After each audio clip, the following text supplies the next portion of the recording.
안녕하세요. 조금 전에 소개를 받은 김민경입니다. 제가 첫 번째도 그 좌장이라는 역할을 맡았었는데 올해 또 두 번째 또 이렇게 불러주셔서 개인적으로는 굉장히 영광스럽게 생각하고요. 첫 번째 이 축산 유통 포럼, 그러니까 첫 해 작년에 하고서 굉장히 큰 반향을 일으킨 걸로 제가 알고 있습니다. 근데 올해는 아마 더 큰 반향을 일으키지 않을까. 그런 생각이 들어요. 주제 자체가 대전환의 시대, 즉 축산 유통이 새롭게 정립이 되고 그거에 맞춰서 우리도 함께 변해야 된다. 이 축산업 전체가 변해야 된다라는 그러한 메시지를 오늘 전달받은 것 같습니다. 여러분들은 오늘 이 강의를 쭉 들으시면서 어떤 생각을 하셨나요? 저는 어떤 생각이 들었냐면요. 통섭과 세분화 라는 키워드로 딱 이렇게 정의가 되는 것 같아요. 통섭이라는 그 단어 아시잖아요, 그죠? 그게 한 10여 년 전에 굉장히 유행했던 단어예요. 근데 이제서야 드디어 우리 축산도 통섭이라는 걸 하는구나라는 생각이 들어요. 기존에 우리가 생산, 도축, 가공, 그다음에 소비 이렇게 딱 분야별로 그런 활동을 해왔다라면 지금은 오늘 이 주제를 보면 소비 트렌드에 맞춰서 도축, 가공 이런 것들이 다 쫓아가야 된다라는 그런 메시지를 저는 받은 것 같거든요. 저희가 있는 과가 이제 어쩔 수 없이 축산을 못 붙이고 여러 이유로 인해서 식품 유통 공학과라는 이름을 붙이고 있습니다. 근데 왜 우리과 얘기를 하냐면은요. 저희과 모토가 안전한 식품을, 사실은 안전한 축산물을 그러니까 효율적으로 유통하는 게 저희과의 모토예요. 근데 오늘 딱 그 컨셉이었었어요.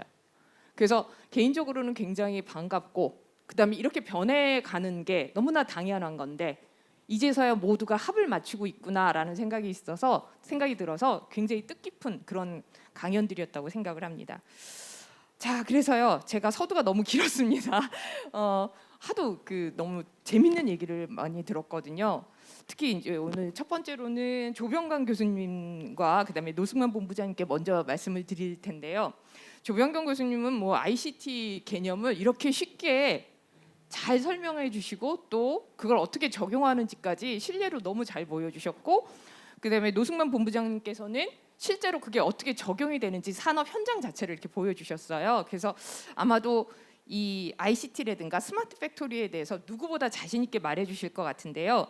스마트 팩토리가 어디까지 자동화가 가능한 건지 이게 좀 너무 당연한 질문인 것 같긴 하지만 거기에 대해서 좀 한 말씀씩 좀 해주실 수 있으실까요? 예. 예, 질문 감사드립니다.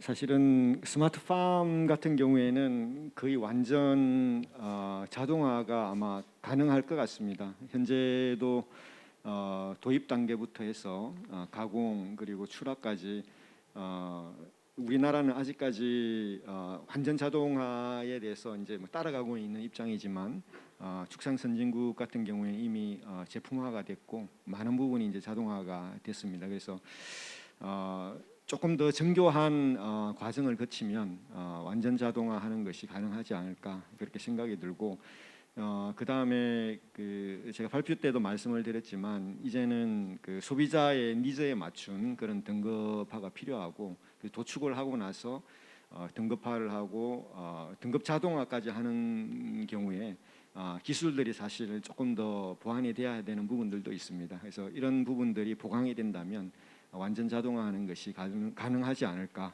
그렇게 생각을 합니다. 자, 반갑습니다. 자동화 부분을 말씀하셨는데 가장 중요한 거는 위생하고 안전성이 담보가 돼야 되는 자동화가 사실 도축장에서 상당히 필요한 사항이고요. 지금 현재 이제 VCS 2000이라는 이런 부분에 대해서는 좀 더 보완을 하게 된다 그러면 지금도 현재 소비자가 이제 필요로 하는 지방 함량이라든지 가장 좋아하는 그런 두께라든지 함량이라든지 이런 부분까지도 다 되기 때문에 상당히 이제는 도축 과정에서 떠나가지고 지금 가공 과정까지도 이제 많이 되고 있는 상황이다 보니까 그래서 이제는 좀 뼈도 직접 이제 그 발굴하는 기계도 이제 로봇도 나오잖아요. 외국에서는 뼈도 발굴해가지고 또 그걸 가지고 별도로 이제 포장도 하는 그 로봇도 나오고 그러다 보니까 그런 부분까지는 뭐 시간은 좀 걸리겠지만 그 가장 필요로 하는 거는 소비자가 필요로 하는 부분 니드에 따라서 이제 움직이는 거고 그 모든 자동화 부분도 담보는 위생하고 안전성이 항상 담보가 돼야 된다는 말씀드립니다. 예, 이상입니다. 아주 귀한 말씀 해주셨습니다. 그 기술이 좀 보강이 된다라면 완전 자동화까지 가능하고, 근데 또 이제 노승만 본부장님께서는 거기에는 위생과 안전을 담보로 해야 된다. 좀 굉장히 지당하신 말씀인데요. 그럼 좀 조금 더 그 세부적으로 들어가서 아까 그 조범경 교수님께서는 그 영세 규모 농가가 아니라 도축장은 조금 현재로서는 어렵지 않겠냐라는 얘기를 해주셨잖아요. 그래서 그 부분까지 이제 고려를 해가면서 굉장히 깊이 있게 사실은 고민을 많이 하셨다라는 생각이 들었어요. 근데 그런 부분까지 그러니까 영세 규모 도축장까지 그런 기술을 도입하는데 어느 정도 걸릴 거라고 예상을 하시나요? 사실 이게 지금 돌발 질문입니다. 글쎄요, 저도 빨리 되면은 참 좋을 것 같기는 한데, 그래서 그거는 어떻게 보면 이제 재정적인 규모나 그 시장의 뭐 그 어떤 수요나 뭐 이런 것들이 좀 복합적인 게 아닐까 생각이 들고요. 그렇죠. 이제 기술 개발 같은 경우에는 그 MFC 같은 이제 소규모 도축장의 어떤 자동화에 대한 부분은 사실 개념 정립 어느 정도 되어 있습니다. 그래서 그 세부 들어가는 그 장치들이 얼마나 우리 한국 실정에 맞고 또 경제적인 그런 장치들로 구성이 될 수 있을 거냐 하는 부분들이 좀 아마 튜닝이 좀 필요하기는 할 것 같습니다만, 현재는 굉장히 그 굉장한 수준까지 이미 개념이 정립되어 있기 때문에 저희 어떻게 보면 소규모 도축장에서 투자할 수 있는 그런 이제 여건만 조성이 된다 그러면 조기에 좀 도입되지 않을까 그렇게 기대를 합니다. 네, 저도 하루빨리 이렇게 좀 그런 기술이 영세 규모 도축장에도 좀 도입이 돼서 좀 저렴한 가격으로 도입이 돼서 좀 더 위생과 안전이 담보된 그러한 축산물을 좀 효율적으로 생산할 수 있는 그런 날이 빨리 왔으면 좋겠습니다. 그 마이크 잡으신 김에요, 한 가지만 질문을 더 하겠습니다. 이건 진짜 아이디어 차원인데요. 그 미래에는 그 어떤 기술이 이 축산 영역에 도입이 될 거로 생각을 하십니까?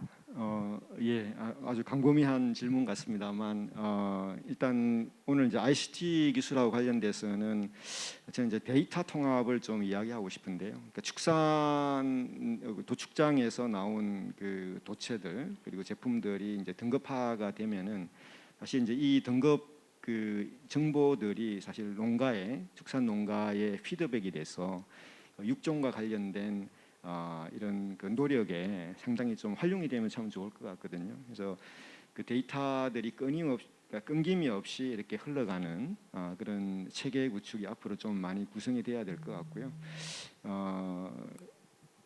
제가 이제 중국의 사례를 좀 봤는데 이게 중국에서 수직형 그 축사를 지었더라고요. 그래서 한 26층 되는 그 축사를 지어가지고 거기서 이제 기르고 도수까지 되는 이제 그런 수직형 축사를 이렇게 지금 했는데, 물론 이제 동물 복지하고 관련에 대해서 앞으로 조금 더 지켜봐야 될 것 같습니다만, 그렇게 그 생산부터 해서 도축까지 전체적인 그런 데이터들이 흘러가면서 그 새로운 육종을 하거나 그 효율화를 하는 그런 기술도 앞으로 지금 아마 생기는 것 같고요. 그래서 아마 뭐 상상을 초월한 그러한 기술들이 많이 개발되지 않을까, 뭐 하나의 예입니다만 그렇게 생각합니다.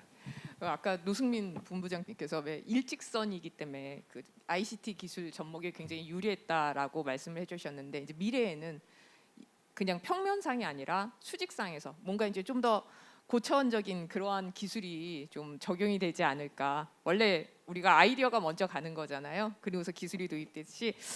그렇게 된다라면은 정말 좀 어떤 공간 활용 면에 있어서도 굉장히 도움이 되지 않을까 싶습니다. 이제 제가 이제 노승민 본부장님께 좀 마이크를 드리고 싶은데요. 죄송합니다. 제일 궁금한 게 그렇게 스마트 팩토리로 다 바꾸고 나면 사실상 대규모 투자가 일어났다는 얘기잖아요. 그러면 대규모 투자가 일어났으면 당연히 품질이 좋아지고 위생 안전 굉장히 좋아질 겁니다. 근데 한편으로는 그 투자를 이제 뽑아내기 위해서는 가격이라는 것도 좀 고려를 해야 돼. 비용이 올라가니까 가격도 좀 올라갈 수밖에 없지 않을까 싶거든요. 그래서 근데 소비자들 입장에서는 품질도 품질이지만 가격이 좀 부담스러운 것도 좀 있거든요. 그래서 어떻게 좀 이런 그 축산물을 좀 상대적으로 저렴한 축산물을 공급하실 계획이 있는지 혹시 그런 것들을 고민해 보신 적이 있는지 좀 말씀해 주십시오. 예, 물론 저희가 이제 스마트 팩토리를 하기 위해서는 많은 자금이 좀 집행이 된 건 사실입니다. 그렇지만 또 장기적으로 봤을 때 인건비 또 사람을 못 구해서 상당히 이제 어려운 부분, 또한 노령화가 돼가면서 이 일을 않는 부분, 또 3대 업종이라고 보잖아요. 그랬을 때는 지금도 잘했다는 생각이 들고요. 그래서 지금 실내로 지금 65명이 해야 될 걸 지금 45명이 하다 보니까 인건비 절감되는 부분, 그다음에 전체적으로 이제 평가 부분에서 상당히 좋은 점수를 받는다는 부분, 또한 직원들의 이제 나름대로 자부심 이런 부분도 또 상당히 중요하잖아요. 그래서 그런 부분을 한다 그러면 단가가 이렇게 더 안 되더라도 나름대로 장기적인 사업으로 봤을 때는 우리 대한민국 축산 발전을 위해서는 반드시 필요하다고 생각을 합니다. 네, 말씀 감사합니다. 사실은 제가 굉장히 좀 단순한 질문을 드렸었는데요. 가격도 가격이지만 솔직히 그 스마트 팩토리요, 굉장히 소비자들한테 이렇게 깨끗하게 잘 공급이 되고 있다라는 것, 그 다음에 우리가 이제 어떤 3D 업종에서 좀 벗어나서 이런 노동 측면에 있어서도 그 질이 올라간다라는 것들을 함께 홍보한다라면 좀 국내산 돼지고기 혹은 소고기에 대해서 좀 저변이 더 확대되지 않을까라는 생각이 듭니다. 또 한 가지만 질문하겠습니다. 이 스마트 팩토리 이전과 이후가 판매량이라든가 혹은 소비자 선호 변화 뭐 이런 것들과 관련해 갖고 어떤 변화가 있었는지 좀 말씀해 주실 수 있나요? 가장 중요한 거는 스마트 팩토리를 하는 이유는 뭐 노동의 유연성도 필요하지만 정확한 제품 사양을 해가지고 균일한 품질을 생산하는 데 있습니다. 그래서 365일 똑같이 절단을 하고 똑같은 부위를 또 하고 그러다 보니까 제품의 균일화가 이루어지기 때문에 상당히 저희들로서는 소비자 반응이라든지 이런 부분이 타 공장에 비해서 빨리 3년 만에 정상적으로 가동이 되지 않았나 이렇게 지금 보고 있습니다. 어떤 제품의 균일화라는 측면에서 굉장히 고무적인 그런 성과를 보이신 것 같습니다. 그래서 앞으로 솔직히 근데 제가 생각하기에는요, 굉장히 좋은 품질을 이제 생산을 하고 있지만 그게 소비자한테 연결이 잘 안 되면 뭐라 그래야 될까? 소비자가 오해하고 있는 것들도 참 많거든요. 그래서 홍보라는 측면에 있어서도 조금 더 노력을 해주셨으면 하는 그런 그냥 부탁이라고 해야 될까요? 그렇습니다. 이제 제가 조금 더 노은경 교수님하고 이제 황초령 엔디님께 좀 질문을 좀 드려보겠는데요.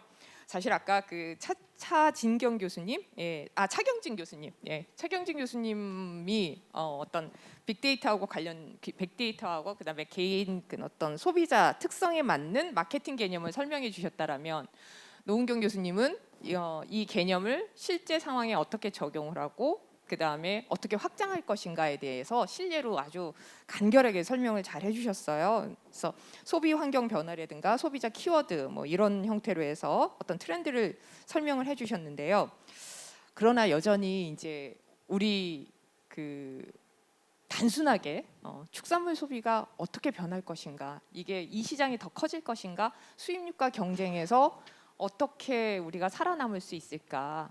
특히 지금 대내외적으로 인플레이션이라든가 환율 변화라든가 뭐 이런 것들이 너무나 많이 변하고 있잖아요. 그래서 그런 어떤 인플레이션이라든가 그런 환율 변화 이런 것들과 관련해서 축산물 소비가 어떻게 축산 수요라든가 외식 업체가 어떻게 시장을 확장이 될 것인지 어떤 변화가 있을 것인지에 대해서 좀 설명 좀 부탁드리겠습니다.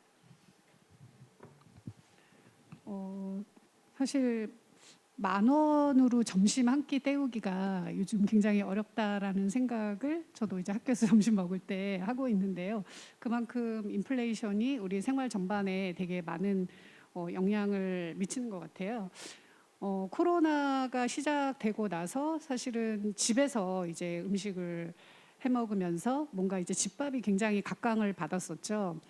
그러다가 이제 올해 초에 들어서 사실은 이제 엔데믹이 오겠구나라고 이제 예상이 되면서 외식이 굉장히 많이 늘었었어요. 외식을 많이 하고 이러다가 갑자기 이게 또 이제 후반으로 가면서 굉장히 뭐 고물가라든지 여러 가지 고환율, 고금리 뭐 이런 상황들이 발생을 하면서 사실은 또 주식시장도 여러분들 뭐 굉장히 마음 아프신 분들도 많으실 텐데 저도 꼭지에 잘못 들어가서 지금 주식 굉장히 아픔을 겪고 있는데 이런 걸로 인해서 자산 소득이 감소를 하니까 사실은 뭔가 소비라든지 외식이라든지 이런 거를 좀 많이 줄일 수밖에 없더라고요. 그렇게 돼서 2023년에는 사실 이제 집밥 2.0의 시대가 다시 올 것이다. 그래서 외식에서 내식으로 다시 이렇게 중심축이 이동을 하면서 어떻게 보면 우리가 아레말이라고 해서 고급 레스토랑의 음식을 정말 집에서도 이제 너무나 간편하게 즐길 수 있고 밀키트라든지 이런 것들이 너무나 많이 이제 상품이 나오기 때문에 그런 간편 가정식 시장이 커지면서 내식으로 다시 한번 이렇게 또 중심축이 좀 이동을 하지 않을까 이런 생각이 들고요. 실내로 이제 한 온라인 유통 자체가 이제 신장률이 좋다 보니까 3분기 기준으로 봤을 때 뭐 축산 쪽에 다 두 자릿수 신장을 했는데 특히 축산 가공품이 굉장히 많이 신장을 해서 세 자릿수까지 이제 그 업체 같은 경우는 신장을 했더라고요.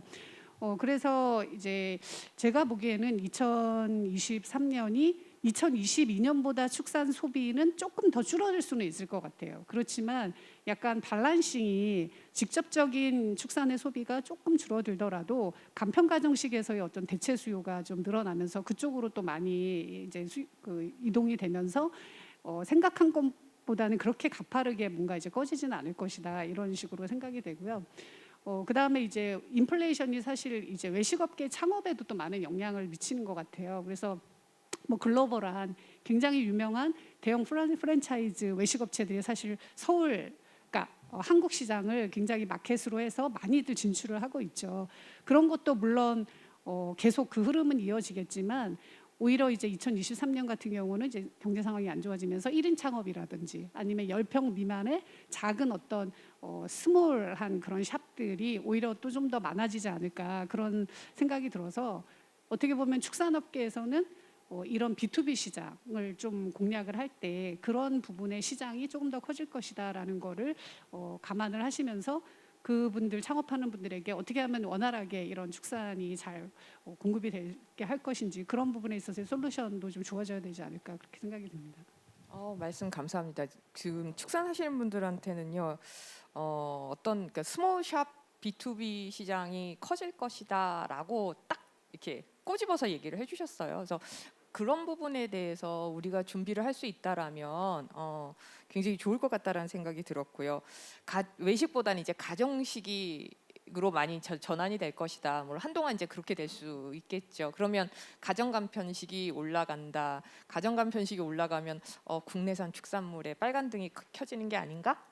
그런 생각이 좀 들기도 하거든요. 그러면 가정간편식에 이제 우리가 국내산 축산물을 더 사용할 수 있도록 우리가 좀 유도하는 거라든가, 그 다음에 스몰샵이라든가 이런 어떤 이건 진짜 아이디어인 것 같아요. 이런 아이디어로 국내 축산물 사용을 유도할 수 있으면 참 좋겠다라는 생각이 들었습니다. 감사합니다. 그 다음에 저 한 가지 이게 조금 굉장히 민감한 문제가 하나 있는데요. 아까 대체육이라는 표현을 쓰셨어요. 근데 사실 저희들은 대체육이라는 표현보다는 이게 가공육이거든요. 그래서 근데 아까 말씀하신 건 배양육이 아닌 식물성 그러니까 식물성 기반 그런 가짜 고기라고 표현해야 될까요? 그걸 얘기하시는 거죠? 네, 그렇다면 앞으로 그것과 이제 경쟁을 해야 될 수도 있는데 앞으로 이런 그런 식물성 기반 가공육과 관련해서 축산물 시장이 어떻게 변할 거라고 생각을 하시나요? 예, 어려운 주제인 거는 같은데 그 카타르 월드컵이 있었을 때 한국 경기가 있던 날이면 배달 플랫폼에서 완전 치킨 대란이 일어나가지고 이제 주문도 막 못하고 이런 상황이 굉장히 많이 일어났잖아요. 그래서 2018년에 영국의 이제 한 대학에서 연구 논문에 따르면은 앞으로 후세에 그 어떤 그 가장 인류가 멸망을 하면은 후세에 뭔가 이제 그 대표적인 화석으로 발굴될 게 뭐냐라고 했을 때 닭뼈하고 플라스틱 두 가지가 가장 대표적인 흔적으로 발굴될 것이다. 이런 염려 섞인 약간 그런 연구 기사 논문이 있었어요. 그래서 이렇게 이제 환경 이슈가 굉장히 커지면서 소비자들 입장에서는 굉장히 좀 두려움도 있고 그런 개념 소비자가 어떻게 보면 좀 늘고 있는 거죠. 그래서 그런 소비자들 입장에서 또 요즘은 어떻게 보면 그 반려인구가 되게 많이 늘어나고 있잖아요. 정말 한 집 걸러서 다 강아지를 키우고 있기 때문에 그런 측면에서 동물 복지 이런 데도 또 갑자기 관심들이 제 동생도 막 안 키우다가 갑자기 강아지 키우더니 이상한 얘기를 하면서 자기가 막 동물 복지에 엄청난 신경을 원래부터 썼던 사람인 것처럼 얘기를 하더라고요. 그러면서 사실 육류에 대한 소비가 약간 꺼려지는 그런 약간 조금 분위기가 영향을 미치는 것 같아요. 그래서 어떻게 보면 식품 영역 전반의 어떤 이런 비건 식품이 정말 많이 늘어나고 있고 이런 플렉시테리언이 증가를 하고 있는 거죠. 그래서 올해 파리 국제식품 박람회에서 은상을 받은 제품이 캐롭하고 쌀가루로 만든 대체육 상품이 이제 은상을 받았거든요. 그래서 제가 보기에는 뭐 이게 그렇다고 하루아침에 뭐 이런 시장이 엄청나게 뭐 커질 거냐 이거는 아니지만 사실 단기적으로는 뭔가 우리가 단백질 소비라든지 이런 것들에 있어서의 육류 소비는 계속 이루어질 것 같아요. 그런데 약간 이제 중장기적으로는 아까 제가 강의 시간에도 말씀드린 것처럼 약간은 이제 일시적인 현상인 패드보다는 정말 이제 하나의 물줄기를 타는 트렌드로 발전된 여력은 있다. 발전되어 갈 여력은 있다. 그게 좀 명확히 보일 것 같다라는 정도는 말씀을 드릴 수 있을 것 같아요. 소비자 입장에서. 왜냐하면 저도 채식 전문 식당을 한번 가보고 싶어가지고 지금 괜찮은 데가 어디지 이렇게 되게 검색을 해보고 있거든요. 왜냐하면 연예인들이 막 거기 맛있는 데 가서 먹어보고 막 거기를 막 올리더라고요. 근데 굉장히 다양한 종류의 채식 음식들 맛있는 것들이 너무 많더라고요. 그래서 그런 소비자 입장에서도 그런 생각도 한번 해봤습니다. 채식이라는 거 자체가 채식만 한다라면 그것도 하나의 트렌드인 건 맞죠. 근데 그것만 먹으면 속이 헛헛해요. 그렇지 않나요? 그래서 그래서 그러니까 우리가 일시적으로 어떤 트렌드를 쫓아서 좀 약간은 줄어들 수 있겠지만 아까 또 말씀해 주신 것처럼 스몰샵이라든가 이런 어떤 비즈니스 아이디어를 통해서 또 다른 방향으로 시장을 넓혀가는 그런 방안도 많이 우리가 고민을 좀 해봐야 되겠습니다. 이제 제가 그 황철용 MD님께 좀 말씀을 드리고 싶은데요. 아까 그 차경진 교수님 얘기 끝에 강의 끝에 이제 그 카카오 얘기가 나오고 오늘 또 마침 카카오에서 또 이렇게 오셨어요. 근데 그 얘기를 이렇게 들으면서 그래 경험 그 옛날부터 내가 얘기하던 건데 저걸 저렇게 스토리텔링을 잘 해주시는구나. 너무 이게 구연 동화를 듣는 그런 느낌을 받았거든요. 그런데 그러면 어떻게 카카오하고 접목해서 저걸 경험과 그 다음에 감성 이런 것들을 같이 느끼게끔 축산물 시장을 넓힐 수는 없을까 그런 고민을 잠깐 했어요. 그래서 제가 하나 제안을 먼저 하고 싶은 게 뭐냐면 카카오잖아요. 그래서 카카우 모임은 어떨까요? 카카오 모임 괜찮지 않을까요? 그래서 이제 좋은 식당들 이렇게 해가지고 같이 동호회처럼 마음 맞는 사람들끼리 투어를 하는 거죠. 그래서 카카오 모임으로 하나 이렇게 좀 해주시면 꽤 인기가 있을 거라고 저는 믿습니다. 네, 그 카카오 이렇게 이제 분석을 쫙 해주셨어요. 아까 보면은. 예. 근데 그 연령대 외에는 어떤 다른 어떤 소비자 계층이라든가 물론 이제 카카오 그 쇼핑에 들어오시는 분들이 어떤 성향을 가졌는지는 알지만 그 연령대 외에 어떤 소비자들이 주로 이 카카오 커머스를 이용하는지 분석해 놓은 게 혹시 있으신가요? 뭐 연령대 외에 뭐 성별이나 어떤 무슨 저희 카카오 선물하기 특히 선물하기 같은 경우에는 아까 그 차경진 교수님 말씀하셨던 것처럼 뭐 페르소나라고 표현을 하셨는데 저희는 되게 테마들 그다음에 그 메시지와 메시지 사이의 그 맥락들에 따라서 다양한 씬들을 만들어 놓고 그 씬들에 적합한 상품들을 지금 소싱하고 기획해가지고 판매를 하고 있는데 뭐 그러한 씬들의 어떤 상품들이 많이 판매되고 있는지에 대한 분석들은 있고 그런데 이제 이게 좀 내부적인 데이터다 보니까 그렇죠. 조금 오픈할 수 있는 수준에서만 말씀을 드렸습니다. 네, 이거 돌발 질문이어갖고 굉장히 당황을 하셨을 텐데 개인적으로 너무 궁금해가지고요. 그래서 질문을 드려봤습니다. 이게 참 그 어떻게 보면 그 이커머스 등장으로 이제 뒤에 보면은 유통 과정에 어떤 변화가 예상되는지 말씀해 주세요라고 이제 뒷부분에 이렇게 적어 보이시죠? 그 질문이. 근데 제가 하고 싶은 얘기는 이 유통 과정이 앞으로 축산물과 관련돼 갖고 유통 과정에 있어서 좀 변화가 예상이 될 텐데 아까도 한번 설명을 해주셨어요. 좀 장기적인 관점에서 한번 설명을 한번 부탁을 드리겠습니다. 뭐 이것도 그냥 제 개인적인 의견이고요. 그 저희가 코로나 팬데믹을 겪기 전에도 온라인 이커머스로 축산을 판매를 하고 있었고 지금도 똑같이 판매를 하고 있는데 코로나 팬데믹을 겪으면서 조금은 반강제적으로 온라인 플랫폼을 통해서 축산을 구매할 수 있는 경험을 고객이 하게 된 거라고 생각을 하거든요. 그렇게 했을 때 기존에 축산물을 온라인에서 산다는 거에 대한 신뢰가 없었는데 구매 경험을 통해 가지고 그 신뢰가 계속 반강제적으로 쌓이게 됐고 거기에 많은 분들이 만족을 하게 됐고 그러다 보니까 한 3년 정도가 지났을 때는 이제 축산물을 온라인으로 구매하는 것이 상당히 일상화되고 일반화됐다고 생각을 하고 있습니다. 근데 이제 저희가 코로나 팬데믹을 겪으면서는 정말 유례 없을 정도로 온라인 이커머스 시장이 상당히 빠르게 성장을 해오고 있었고 거의 모든 채널들이 다 성장을 했다고 보시면 되는데 이제 팬데믹이 한 3년 정도 지나고 경제 상황이 좋지 않아지는 상황 속에서 그 성장세가 조금씩 둔화되고 있는 건 사실인 것 같고요. 이러한 상황이 뭐 이제 경제 상황에 따라서 어떻게 될지 모르지만 이제 이커머스 시장이 지속적으로 나아가야 되는 것들은 이 이커머스 시장에서 고객들이 과연 기존에 느끼지 못했던 오프라인에서 느끼지 못했던 어떤 밸류를 줄 수 있는지에 대한 고민이 좀 필요한 시점인 것 같아요. 그래서 그런 경험들을 지속적으로 해나간다고 보면 뭐 조금 더 발전해 나갈 수 있다고 생각을 하고 그 다음에 축산과 관련돼서 뭐 쿠팡, 컬리, 뭐 선물하기, 쇼핑하기 이 외에도 다양한 버티컬 채널들이 많다고 알고 있거든요. 그래서 그런 버티컬 채널들 중에서 이제 뭐 조금 더 사랑받는 채널들이 이제 확장을 하면은 좀 더 다채로운 온라인 이커머스 시장이 되지 않을까 그런 생각을 갖고 있습니다. 온라인 채널의 어떤 다채로움을 통해서 좀 더 그 축산물 시장이 확대되는 그런 가능성에 대해서 설명을 해주셨습니다.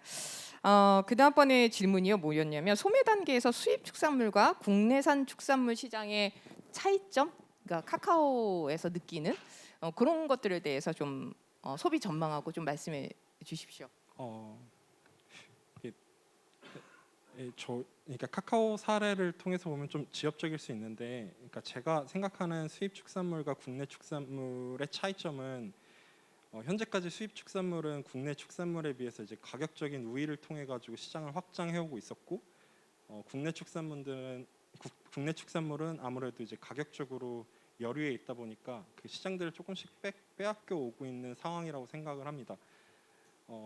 근데 제가 느끼기로는 국내 소비자들이 뭐 선물하기를 통해서 느껴보면 평상시에는 수입육 축산물을 선물을 되게 많이 하시는데 이제 명절 때가 되면은 한우에 대한 소비가 상당히 늘어나거든요.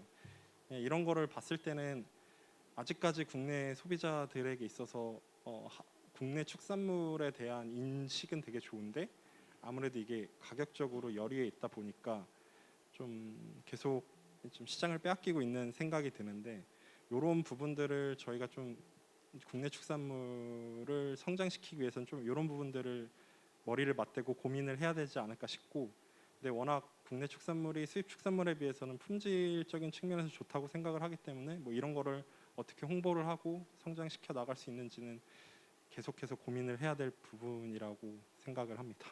네. 실제로 저도 카카오톡을 통해서 이제 그런 선물하기 그를 하거든요. 축산물을. 근데 단가가 비싸긴 비싸요. 그래서 1인 가구를 위한 이제 포장은 그렇게 하지만 조금 더 그러니까 그러면 절대적인 가격은 좀 줄어드니까 그런 소포장 형태의 그리고 마음을 이렇게 전달할 수 있는 마음을 울리는 그러한 포장의 그런 한우 혹은 국내산 그 한돈이 이렇게 좀 나왔으면 좋겠다라는 생각이 듭니다. 이제 조금 좀 제일 처음에 아마 발표를 해주셨던 것 같아요. 제가 이제 앉아 있는 순서대로 이렇게 여쭈고 있는데요. 제 굉장히 관심이 가는 분야인데 기후 변화로 인해서 이제 아시다시피 국제 곡물 가격이 상승하고 에너지 가격이 변동하고 막 이런 어떤 국제 정세 변화에 매번 이렇게 당할 수밖에 없는 처지잖아요, 저희가. 그런데 그래도 조금이라도 어떤 가격 변동 위험을 줄일 수 있는 그런 혹은 대비할 수 있는 농가 차원이라든가 혹은 축산기업 입장에서 그런 방안이 혹시 없을까요? 뭐 지금까지 온 어떤 리스크 매니지먼트 입장에서 그런 예가 없을까요? 네, 질문 감사하고요. 되게 어려운 질문을 주신 것 같습니다. 제가 오전 시간에 말씀드렸던 것처럼 올해 내내 축산업 시장을 조금 뒤흔들었던 가장 영향을 좀 많이 미쳤던 부분들이 국제 곡물 가격이 계속 올라왔던 점, 그리고 원달러 환율 역시도 계속 이제 상승했던, 뭐 최근 한 달 사이에는 조금 줄어들었긴 했지만 상승했다는 점이고, 가장 크게 영향을 미쳤던 부분은 아마도 가격도 가격이지만 변동성이 상당히 높았다라는 점입니다. 하루 뭐 최근 들어서 가격이 내려오고 있지만 원달러 환율 한 달 사이에 거의 100원 가까이 떨어졌잖아요. 이렇게 이제 변동성이 높아지는 상황이다라고 하면 기업 입장에서는 사실 만약에 이런 환율이라든가 원자재 가격에 직접적으로 노출되는 기업들 같은 경우에는 뭐 전략 차원에서는 헤지라는 전략을 조금 활용해서 환율의 방향성에 변동성에 노출되기보다는 환율 자체에 그냥 투자하시는 전략들을 좀 추천드리고 있고요. 다만 이제 내년도만 놓고 본다라고 하면 제가 앞서 오전 시간에 발표드렸을 때 가계 쪽 이제 금리 부담이라든가 이런 부분들이 높아졌다라고 말씀을 좀 드렸는데, 사실 기업들이라든가 농가들도 마찬가지거든요. 자금을 이제 계속 빌려서 하시는 분들 입장에서는 관련돼 있는 금리가 계속 올라와 있는 상황이기 때문에 결국에는 내년도 같은 경우에는 이러한 차입금 관리가 매우 중요하다라고 보시면 될 것 같고, 특히 이제 유동성을 확보하시는 부분들에 대해서 좀 더 포커스를 맞춰 가시면서 조금 보수적인 접근이 좀 필요하지 않을까라고는 좀 생각하고 있습니다. 다만 이제 위기가 기회다라는 얘기가 있다시피 저희 사실 내년도 상당히 어렵다라고 생각은 됩니다. 그럼에도 불구하고 이런 위기 상황에서 본인들 기업들이라든가 농가들이 잘 하는 부분들에 대해서 좀 포커스를 맞춰서 뭐 앞서 오후 시간대 들으셨던 ICT 관련돼 있는 투자라든가 이런 부분들은 좀 더 적극적으로 나선다라고 하면 중장기적인 관점에서는 내년도에 좀 다가올 위기가 기회가 되지 않을까, 저희는 좀 그렇게 생각하고 있습니다.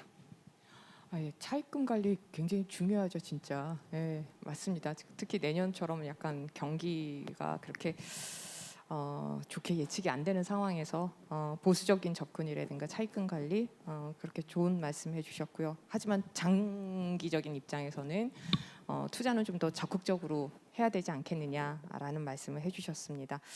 맞습니다. 위기는 기회일 수 있고요. 이럴 때일수록 우리가 미리미리 알고 있으니까 미리미리 대비할 수 있으면 좋겠다라는 생각이 들었습니다. 그 다음번에는 이제 2023년도에 아까 그러니까 그 내용을 보면 제가 오전 강의를 못 들어서 죄송한데요.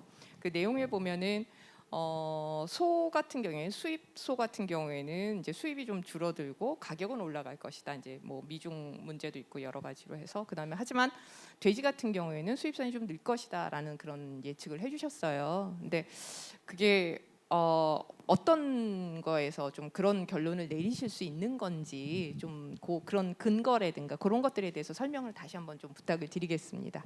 네, 그 글로벌 쪽에 이제 수급적인 측면에서 말씀을 좀 드렸던 부분이었던 것 같고요.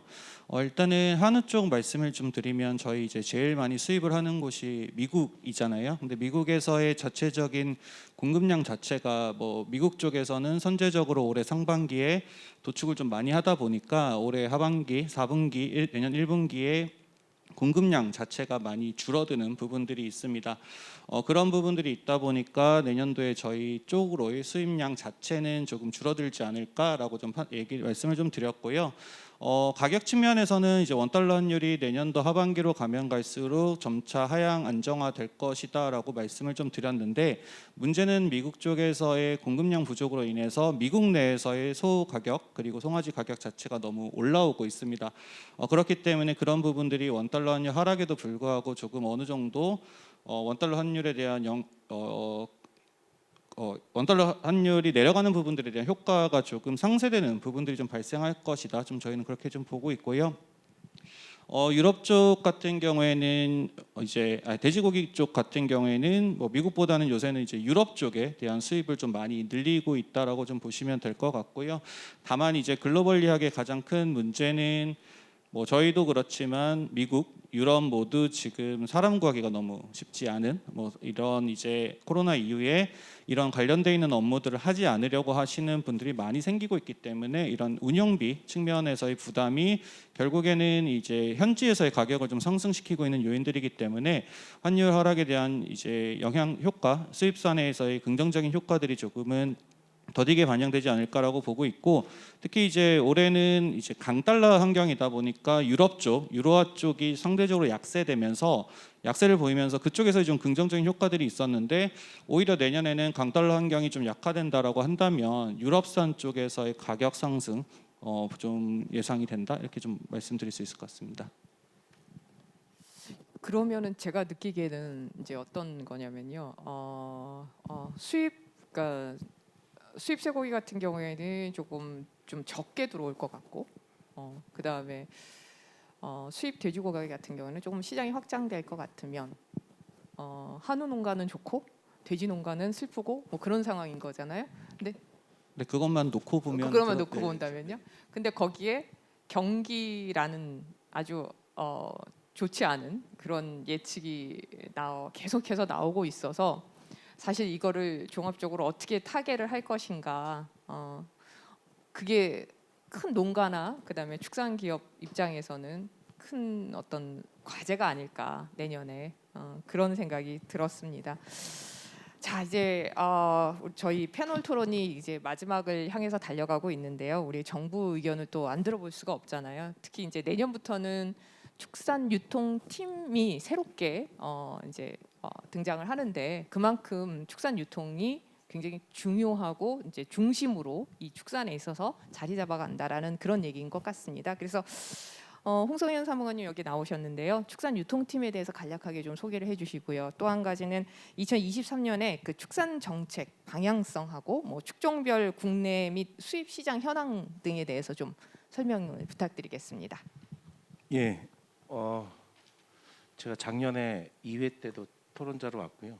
올해 또 그 3회 때 또 참석하고 개인적인 의견은 내년에는 오면 안 되지 않을까라는 생각은 드는데 아무튼 뭐 질문 주신 거에 말씀을 드리면 저희가 이제 20일자 오늘 제가 지금 짐 싸다가 왔어요. 자리 배치를 하는데 짐 싸다가 왔는데 20일자로 축산물 유통팀이 신설이 됩니다.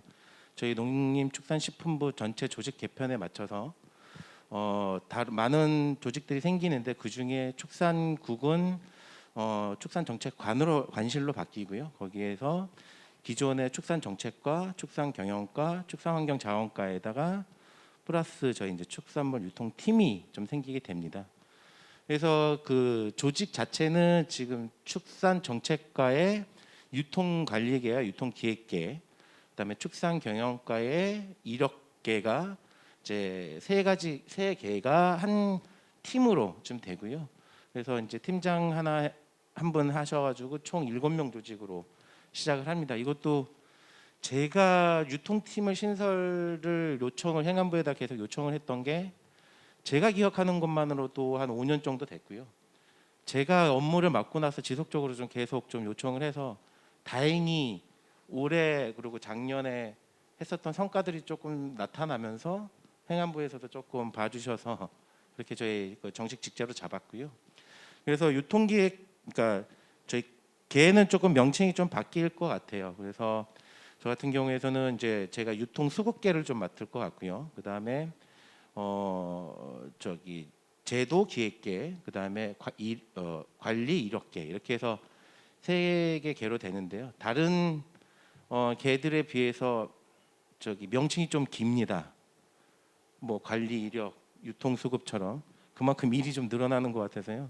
상당히 좀 심적으로 부담도 느끼지만 어쨌든 그러니까 저희 유통 수급계는 저희가 지금 전체 물가 관리라든지 수급 관리의 총괄 기능을 제가 지금 현재 하고 있는데 그 기능을 그대로 이관해서 지금 현재 구축표원이나 관련된 사업을 하고 있는 사업과 그 다음에 도축 산업 그 다음에 뭐 관련된 내용들 다 해서 수급 관리계 유통 수급계가 관리를 하고요. 그 다음에 내년도 상반기에 저기 그 가칭이죠. 축산물 유통법을 지금 제정을 준비 중에 있는데 현재 축산법하고 농안법에 있는 내용 일부 이제 분법을 해서 만드는 내용인데 그 내용과 그 다음에 이제 평가 그 다음에 저기 기획 업무들은 이제 그 제도 기획계에서 담당을 하고 그 다음에 이력 관리계는 관리 이력계는 기존의 이력 본부 그러니까 이력 사업을 하는 것에 플러스 이제 저희 팀 관리 업무까지 같이 되고 있습니다. 그래서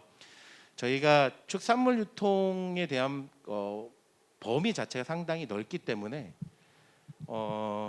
저희는 항상 좀 그랬었거든요. 그러니까 도축장 가기 전이냐, 도축장 가고 나서 저희 소비자들한테까지 가는 단계에서의 유통 과정들을 좀 담당을 하고 있었는데 그 범위가 이제 조금 더 넓어지지 않을까 좀 생각하고 있습니다. 그러니까 농가 단계에서 소비자 단계까지 전체 크게 말하면 저 학교 다닐 때도 배웠던 애그리비즈니스 개념에서의 범위가 좀 더 넓어지는 그런 축산물 유통 관련된 업무를 총괄해서 담당하게 될 것 같고요.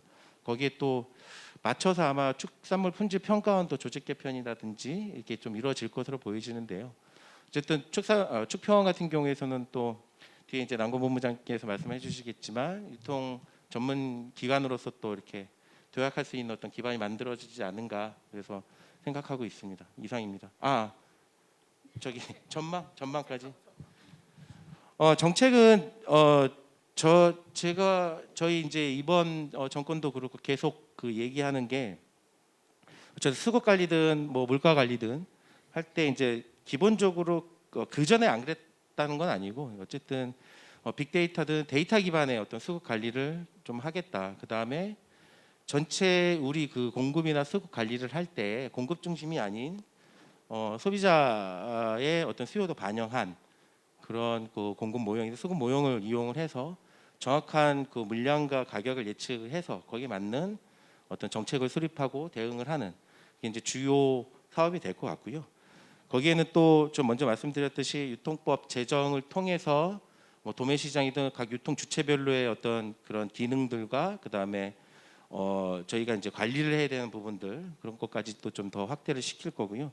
그 다음에 이제 이력 정보 자체도 상당히 중요한 저희 그 유통에서 상당히 중요한 그런 데이터거든요. 그래서 이 데이터도 좀 더 이제 품목 같은 경우에서도 이제 지금 현재 뭐 모던 이력제라든지 이런 것도 준비 중에 있는데 이런 것들에 대한 어떤 정확도 제고나 이런 사업들도 같이 해 나가면서 어떤 유통과 관련된 직접적인 운영 이라기보다는 그 인프라나 그 데이터나 그 기반을 제공하는데 주요 사업들을 좀 추진할 계획이 있습니다. 그리고 또 뭐 마지막으로 질문 주셨던 내년도 뭐 축정별 현황이라고 해야 될까요? 우선은 이 한우부터 좀 말씀을 드릴게요. 이제 먼저 수입 같은 경우에서는 좀 변동성이 크기 때문에 먼저 최승정 박사가 얘기했던 부분을 좀 참고하시면 될 것 같고 국내산 기준으로 말씀을 드리면 한우 같은 경우에는 지금 현재 사육두수가 증가하면서 24년까지는 지속적으로 좀 도축 마리수가 좀 증가할 것으로 보고 있습니다. 이게 지금 최근에 추석 명절 이후에 가격이 급격하게 경락 가격이 떨어지는 경향이 있는데 좀 우려를 많이 하는 농가들도 이게 갑자기 가격이 너무 떨어져서 문제가 되는 거 아니냐라고 하는데, 이건 제 개인적인 생각일 수도 있는데요. 지금 현재 명절 이후에 비수기로 들어가면서 저희가 이제 사육대수가 많아지고 가격이 떨어지니까 농가에서는 암소와 도태우 출하 비중을 늘리기 시작했습니다. 그래서 암소 같은 경우에서는 가격이 작년 기준으로 봤었을 때 상당히 많이 떨어졌어요. 그러니까 뭐 한 18,000원 정도까지 하던 게 지금 한 14,000원, 15,000원까지 때까지 떨어졌고, 다만 거새우는 비중은 거새우는 좀 비중이 좀 줄어들긴 했지만 그래도 평년 수준은 좀 유지를 하고 있습니다. 한 18,000원대에서 17,000원대 정도는 유지를 하고 있는데, 이거는 저는 사실은 사육대수가 많아지면서 공급량이 늘어나는 거에 대해 연착륙을 하고 있는 어떤 그런 과정이라고 좀 보고 있습니다. 물론 이제 12월 달 이번에 이제 명절 성수기가 이제 이번 주부터 시작이 되는데, 이때 이제 가격이 조금 소폭 올랐다가 내년 3월이나 5월 때까지는 계속 가격이 떨어질 건데, 뭐 지금 저희가 우려하고 있는 뭐 13,000원, 14,000원, 12,000원대까지 떨어지지는 않을 것 같고요. 다만 그 기조는 24년까지는 계속 유지되면서 거기에 맞게 또 어떤 뭐 암소 도축이라든지 생산량 조정 등이 좀 이루어질 것 같고요. 돼지 같은 경우에서는 좀 상당히 조금 가격이 높게 형성이 되고 있는 부분 때문에 저희는 이제 물가를 좀 보고 있다 보니까 상대적으로 그 이제 수요 위축이 오면서 그동안 소고기나 이쪽 그 다른 소고기 쪽으로 수요가 몰렸던 게 또 반사적으로 돼지 쪽으로 수요가 좀 온 부분들도 있고요. 그 다음에 이제 올해 같은 경우에는 이제 이 4분기 때 모돈수가 감소되면서 생산량이 조금 줄어들기 시작합니다. 그 이제 생산비 때문에 모돈 자체를 좀 정리를 하면서 사육 마리수가 조금 줄어들면서 도축 마리수는 조금 감소할 것 같은데요. 다만 수요는 계속 될 거라고 보고 있습니다. 그리고 더 문제는 사실은 일반 그 가정 내 소비보다는 육가공 쪽에 있는 소비가 또 좀 문제가 되고 있습니다. 그러니까 육가공 내에서 그 원료육으로 되는 게 먼저 앞에서 말씀 주셨듯이 해외 가격이 높다 보니까 그 수입 가격이 높다 보니까 수입 단가가 올라가면서 국내산으로 대체가 되고, 그러다 보니까 전반적으로 국내산 가격이 올라가는 현상이 올해 6월 달에 그랬고 지금 최근에 또 이렇게 좀 이루어지고 있거든요. 근데 이거는 좀 조금 반복이 좀 되다가 내년 정도 되면은 어떤 뭐 사료값이라든지 지금 환율이라든지 그런 것들이 조금 안정화되면서 좀 자리 잡지 않을까라고 생각하는데, 다만 올해 수준 정도는 계속 유지되지 않을까라고 보고 있습니다. 나머지 뭐 계란이나 닭 같은 경우에서는 지금 최근에 좀 많이 가격이 상승해서 문제긴 하지만 그거는 또 사료값 영향이 좀 상당히 생산비 문제가 좀 있어서 그 부분은 뭐 어느 정도 지금 현재 뭐 계란 같은 경우에서도 입식을 조금 늘리면서 이제 조금 늘어날 것으로 좀 전망되고 있고, 닭 같은 경우에서도 지금 최근에 월드컵 때문에 상당히 좀 수요가 많아지면서 도매 가격이 상당히 높아졌고 반면에 소비자 가격은 그대로 하향 안정화되고 있는 부분이거든요. 근데 이제 가격이 좀 이후에 좀 반영은 될 것 같긴 한데 이제 입식을 조금 늘릴 거라고 보고 있습니다. 1월 달부터 입식 의향하는 게 좀 많이 늘어나면서 그렇게 되면 가격은 조금 더 안정화되고, 그다음에 이제 올해 수준이나 평년 수준까지는 아니더라도 올해 수준 정도 유지하지 않을까 이렇게 보고 있습니다. 이상입니다. 귀한 말씀 감사합니다. 관측이 따로 필요가 없을 것 같아요. 관측 예측이 지금 홍 사모님이 너무 예측을 잘해 주신 것 같아서 1년 뒤에 봅시다. 그래서 특히 한우 같은 경우에는, 그러니까 소 같은 경우에는 지금 급격하게 가격 하락하는 게 사실 제일 문제잖아요. 근데 그런 건 좀 피할 수 있지 않을까라는 생각이 들어서 어떤 시장의 큰 혼란은 우리가 좀 피해갈 수 있겠다라는 그런 반가운 소식이었습니다. 자, 그다음에 마지막으로 우리 또 이런 자리를 이렇게 장소뿐만이 아니라 이 모든 것들을 다 준비해 주신 축평원에서 또 얘기를 해 주셔야죠. 여기 남건 본부장님께서 나오셨습니다. 이 질문이 정말 어려워요. 저도 보기가 정말 어려운데, ICT 기술을 연계하여 축평원에서 추진하고자 하는 국내산 축산물 품질 평가 방법의 전환 방향이나 이와 관련해서 유통정보의 서비스 방향은 무엇인지 궁금합니다라고 이렇게 질문을 또 밖에서 해주셨습니다. 한 말씀 부탁드리겠습니다. 예, 반갑습니다. 예. 저희 축산물 품질평가원이 이제 맨 처음에 시작할 때 품질평가 사업으로 시작이 됐습니다. 그래서 지금 한 30년 정도 경과가 됐는데요.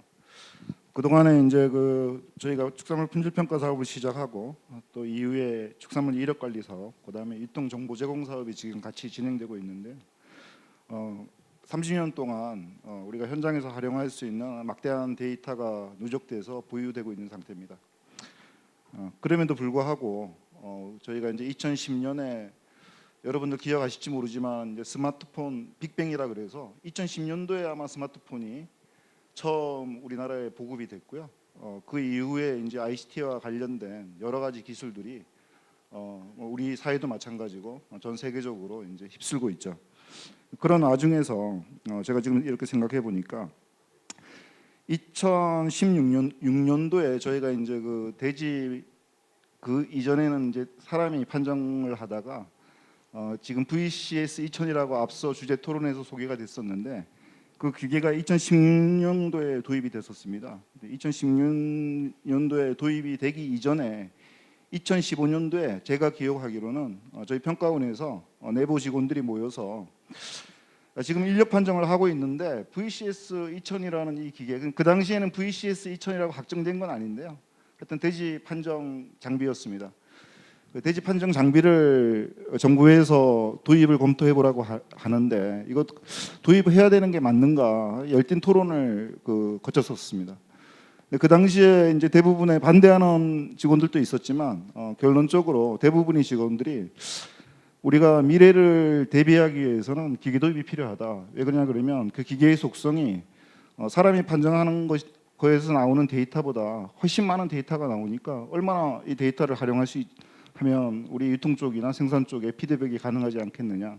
그래서 그때 어떤 그 결정을 내렸고 그 결정을 농식품부에 도입하겠습니다라고 말씀을 드려서 그 이후에 이제 그 VCS 2000이 선택이 돼서 들어오게 된 겁니다. 그래서 그때는 이게 참 어려운 선택이 아닌가 이렇게 생각을 했었는데 전국에 지금 와서 보면 저희가 지금 총 전국에 11대의 VCS 2000이 들어와서 도입돼서 운영되고 있습니다. 너무 잘한 선택이었다 이런 생각이 들 정도로 한마디로 얘기해서 인력 판정을 하게 되면 데이터가 성별이라든가 도체 중량, 등지방 두께 그리고 최종 등급 정도의 정보가 나오는데 지금 현재 우리가 쓰고 있는 VCS 2000은 찍는 순간 영상을 도체를 찍는 순간에 약 52종의 정보가 실시간으로 산출됩니다. 물론 이제 그 정보들이 물론 현장에 다 쓰여지는 건 아니지만 상당히 우리가 이제 요즘 빅데이터에서 인사이트를 찾는 노력들을 많이 하는데 그 정보들에서 우리 유통이나 생산에 피드백할 수 있는 아주 중요한 정보들이 나오고 있습니다. 그래서 앞으로도 그 VCS 2000이나 이런 그 장비들을 갖다가 활용해서 현장에 피드백하려는 노력을 하고 있고요. VCS 2000과 관련돼서 가장 중요한 거는 이게 상당히 고가의 장비입니다. 외국에서 들여다보니까 고가인데 어떻게 국내산을 만들어서 적용을 빨리 시키느냐, 그래서 보급을 확산시키느냐 하는 게 이제 관건일 것 같고요. 돼지에 대해서 말씀드렸는데요. 다음은 인공지능 기반 소동심 영상 분석 장비, 이름이 좀 깁니다. 이게 줄여서 저희 내부에서는 KBM이라고 이렇게 명명을 하고 있는데요. 이게 이제 그 개념이 한 19년도에 정리가 돼서 2020년도에 처음 저희가 도전을 해서 시제품을 만들었었습니다. 이거는 뭐냐 그러면 저희가 이제 소도체를 판정을 할 때 등심을 보고 판정을 하게 되는데 기존에 지금 현재도 마찬가지지만 측정 장비를 가지고서 사람이 다 일일이 측정합니다.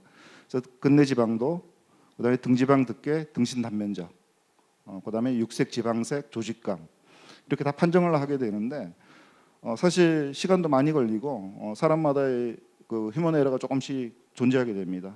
그래서 이런 것들을 극복하고 효율적으로 어떻게 판정을 할 것인가에 대한 고민을 한 끝에 AI를 접목한 KBM이란 그 등심 영상 분석 장비를 만들었습니다. 이게 이제 완성도가 그 현장에 당장 이렇게 판정을 대처할 만큼 좋은 거는 아니지만 상당히 지금 현재 2022년 시점에서 고도화되어 있습니다. 그동안에 우리가 못 잡았던 어떤 오류들을 한 개 한 개 잡아가고 있고요. 요 등심 현상 분석 장비는 그 딥러닝을 통해 갖고서 AI 딥러닝 알고리즘을 통해 갖고서 이제 측정이 되는 건데 기존에 이제 여러분들 AI에 대한 그 앞서 주제 발표에서 얘기를 들으셨겠지만 AI를 정확하게 적용하기 위해서는 선행된 그 데이터가 양이 많아야 되거든요. 근데 저희가 이제 다행히 그동안 이제 현장에서 등심과 관련된 영상들을 화상을 많이 찍어서 보유하고 있었고요. 장점은 찍으면 찍을수록 데이터가 쌓이기 때문에 더욱 정확해진다는 것이고요. 또 한 가지 지금 현재 저희들이 생산 농가나 유통에 등급 판정을 해서 피드백을 할 때는 거의 그 문자의 정보들이 나가게 되는데 요거를 찍어서 현장에서 활성화된다 그러면 생산 농가나 유통 업체들한테 하상 정보가 적용될 수 있다라는 것이고요. 또 한 가지는 사실 지금까지 뭐 등급 기준이 변하지 않고 쭉 해왔지만은 이 AI 장비로 측정을 하게 되면 근내 지방도에 대한 섬세도까지 지수가 나올 수가 있도록 이렇게 구현이 되어 있습니다. 그래서 어떤 앞으로 새로운 품질 기준에 대한 방향성도 제시하고 있다 이렇게 말씀을 드리겠습니다. 그래서 대지하고 소에 대한 ICT가 적용된 장비에 대해서 말씀을 드렸고 간단하게 유통 부분에서는 현재 어떤 것들이 진행되고 있는지 말씀드리겠습니다. 그 저희가 가축질병이 요즘 많이 그 발병이 되고 있는데 방역에 대한 그 방역 조치로 스탠드 스틸이나 그러니까 이동 정지 같은 것들이 이제 그 적용이 되게 되죠. 그렇게 되면 그 이동 정지가 된 지역에서는 물류가 수도비 돼 버립니다. 출하도 안 되고 그러다 보니까 도축도 안 되고 수급돼야 되는 물량들이 수도비 되고 그 기간 동안 이런 어려움들이 계속 발생하고 있습니다. 또 한 가지는 도매 시장에서 그 돼지가 출하되는 비율이 점진적으로 줄어들고 있습니다. 그래서 현재도 뭐 우리가 뭐 한 3. 몇 프로 예전에 5%에서 점점 줄어들고 있는 추세인데 그건 뭘 의미하냐 그러면 도매 시장의 기능이 거래 대표 가격을 갖다가 제시해 주는 기능을 하고 있는데 거기 대표성이 점점 약화되는 거죠. 그래서 이런 것들에 대한 문제점을 정부에서 해소하기 위해서 도매시장 온라인 하상영매 플랫폼을 구축해 갖고서 한번 운영해 보자라고 해서 저희 쪽에 이제 업무 위탁이 됐고요. 지금 현재 2022년 현재 4개소에 도매시장 온라인 플랫폼 관련된 시스템이 구축이 돼 갖고서 되고 있습니다. 구축이 되고 있고요.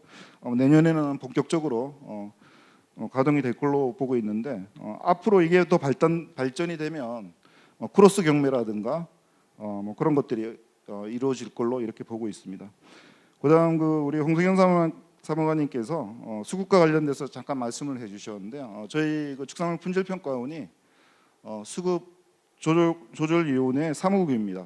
그래서 이제 수급과 관련된 정부 정책을 지원하는 역할을 하고 있는데 지금 현재 그 수급과 관련된 정책 지원을 원활하게 하기 위해서 인공지능 수급 예측 모델을 만들고 있습니다. 그래서 올해까지는 개념이 정리되는 상태고요. 아마 내년도부터 본격적으로 구축될 걸로 보고 있는데 이게 구축이 완료가 되면 상당한 그 정책 지원에 어떤 데이터에 근거한 그런 정책이 나올 수 있도록 지원이 될 것이다 이렇게 보고 있습니다.